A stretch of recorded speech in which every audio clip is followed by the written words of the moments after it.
Karoline, does President Trump have any plans? The nice weather, everybody's out. It's Monday. We have another big week. On Wednesday, it will be Liberation Day in America, as President Trump has so proudly dubbed it. The cabinet will be here for the event. It'll be our first Rose Garden event of this administration. So you all will be invited to attend and cover this historic moment. The president will be announcing a tariff plan that will roll back the unfair trade practices that have been ripping off our country for decades. He's doing this in the best interest of the American worker.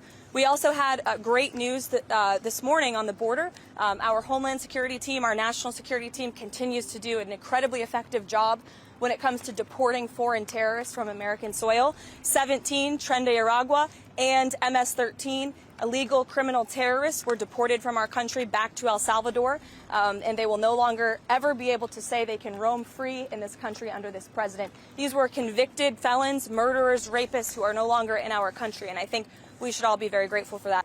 Look, you guys continue to ask the president this question about a third term, and then he answers honestly and candidly with a smile, and then everybody here melts down about his answer.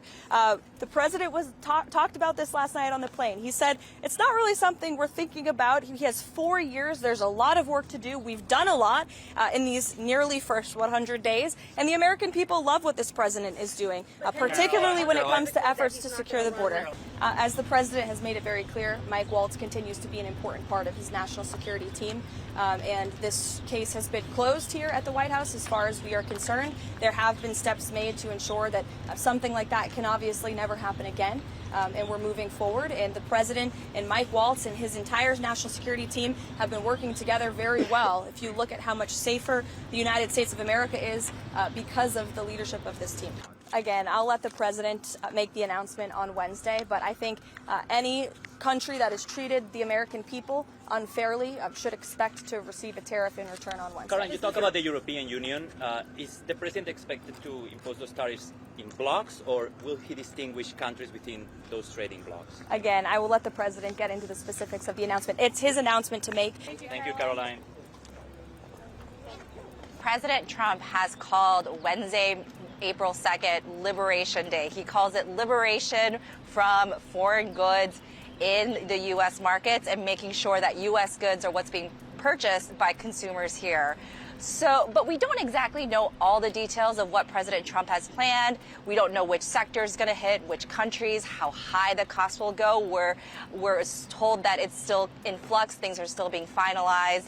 But we know that if he goes through with this, it could have a severe impact on costs for consumers. It is already having an impact on the markets. So we're all waiting to see the details of what exactly President Trump has planned. We can look at the auto tariffs that President Trump said would go into effect actually on April 3rd. He announced them earlier this month, and we have some independent economic analyses. Actually, the one that comes from the famed economist Art Laffer. He's actually one of President Trump's favorite economists. In his own private analyses, Mr. Laffer said it could raise the prices of cars by more than $4,700 for consumers. Now, President Trump says with his tariffs on cars, it could bring more of the manufacturing back home. It would ultimately lower prices. But President Trump also says he doesn't care if the prices go higher for a little bit because it means that ultimately people would buy American products, and that's his goal here.